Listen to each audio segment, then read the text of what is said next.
Hey guys, how are you doing? In this episode, we are going to see the difference between iPhone 15 Pro versus iPhone 16 Pro. If you are in a confusion to choose between either one of them, then in this comparison, in the next few minutes, we are going to make the decision. I also like to share some of my suggestion at the end of this episode based on the features, which one you actually need, your budget, and we will decide it accordingly. So the very first thing is when it comes to the iPhone 15 Pro, it has 6.1-inch display, which is the Super Retina XDR OLED display. It's a gorgeous display. The same one is right now Apple, made it available in the iPhone 16 Pro series as well. They haven't done any major advancements to the display.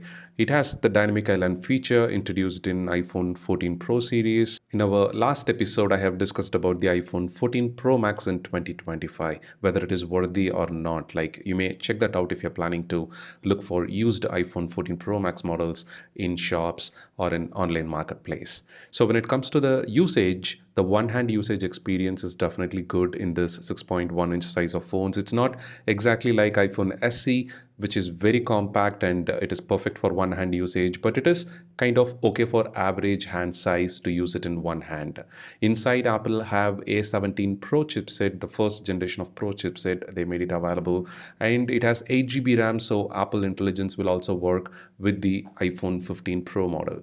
When it comes to the camera department, it has 48 megapixel wide-angle lens and it has 12 megapixel ultra-wide-angle and telephoto lens, which has a decent output when it comes to the photos and video shoots. And the display, as mentioned earlier, it is excellent to watch videos on the go. And if you're planning to use the device for gaming, you will see the crisp and clear details, of course.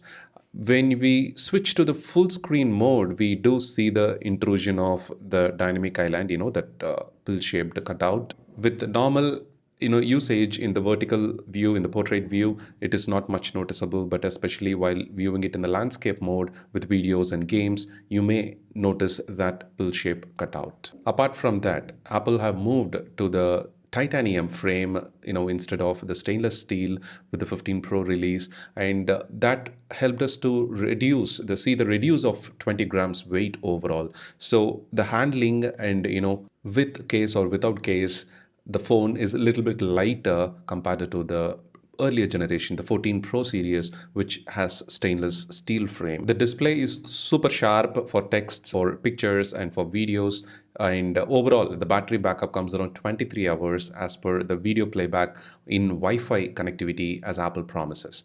When it comes to the iPhone 16 Pro, the first difference that we immediately notice after picking up the phone is the camera control button, which Apple made available in all the 16 models, and it is not just exclusive for the Pro series this time. That was really surprising to me when Apple announced it on the stage, because Apple may make such hardware related buttons. The action button was unique and exclusive to the Pro series first, then it made to the regular models. So I thought it could be similar to that, but Apple made the camera control to other iPhone 16 and 16 Plus as well. So when it comes to the 16 Pro screen size, it has 0.2 inches increase, and right now it is 6.3 inches in size. And you can see the camera control button forgotten already by some users, and some users are still using it. As per the discussions on Reddit and Twitter, what I understood is many people are forgetting to use the camera control button frequently when they want to launch the camera app, and they immediately go for the on-screen controls. That's what I too felt like. We were used to the on-screen controls when it comes to the iPhone or mobile phone in general. We have moved from the physical buttons to handle the shutter button and other features. So I think Apple may need to provide some more compelling reasons to make use of that camera control button. Otherwise, they need to save space and eliminate it in the upcoming models. They do provide separate settings inside the camera settings page to configure the camera control with third-party applications and what the actions to be performed with single tap and double tap things, the sensitivity and everything. They have a beautiful camera inside. The wide angle or the other features of the camera are excellent.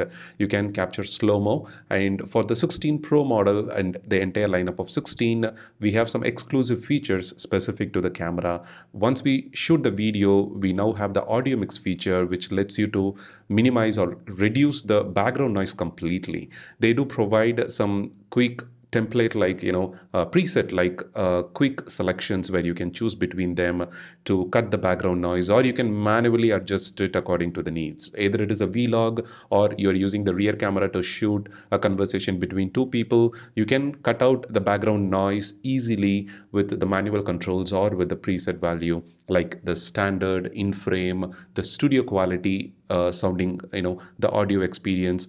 You can choose them right from this editing window, which is available within the Photos app. When you try to edit any video that you have shot, you will see all these options. And I think it is definitely a useful one for people who are using it regularly for content creation, and on the go, they need to publish the content right from their iPhone. And the next one is the Photography Styles, which lets us to adjust the features of the photo like tone, warmth, and the color. Everything can be adjusted easily by swiping your finger across the color palette they have provided in the feature called Photographic Styles. So you can see previously we were selecting it between vivid and other color tone options while shooting the photo, but right now, even after editing, we can do it easily with the Photographic Styles. Apple have also added the graphene sheet inside the iPhone 16 Pro, which manages the thermal temperature much better than the 15 Pro or earlier series. And when it comes to the battery backup, we have 4 hours increase in the 16 Pro model due to the increased capacity of the battery. So totally we will get 27 hours. And both models have Apple Intelligence feature, which is too early to consider as a special feature. But if you like using the Apple Intelligence feature, you may consider any one of the model. At the end of this video, we are going to compare all the features. I'll lay out everything and I'll make the suggestion to you to help you with the decision much easier. So here you can see the iPhone 15 Pro has A17 Pro chip, and the difference you can see as a highlights of the 15 Pro, 48 megapixel wide angle camera is there, and 12 megapixel ultra wide angle is there. When it comes to the charging, you have 27-watt wired charging speed support and 15 watts MagSafe, and Wi-Fi 6E with overall 23 hours battery as per the Apple spec sheet. But when it comes to the iPhone 16 Pro, the next generation Pro chip, the camera control feature, the 48 megapixel wide angle lens with 48 megapixel ultra wide angle camera and 12 megapixel telephoto lens. Then when you do the charging, it supports 45 watts wired charging and 25 watts MagSafe charging. It also reduces up to 1 nits brightness if you like to view the content in very low light conditions. So these are the features. You have to decide which one you actually want. If you check out more than 2 or 3 features, then you can straight away go for the iPhone 16 Pro. Otherwise, if you think that many of the features are not a big deal, but the budget, when it comes to the price difference, you are able to save $200 to $300 or more difference when you get good deal for the 15 Pro. I think for the next few years, in camera usage, in the display, in the compactness, you can of course use the power bank on the go if you have any camera app usage higher on certain days, which is necessary for both models, because only Max models or Plus models will have the better battery backup for entire one-day usage. As these models are meant for normal usage, average usage, you have to choose based on the feature selections that checks out for you. And the most important thing is the price or the budget that you have to spend for your next iPhone.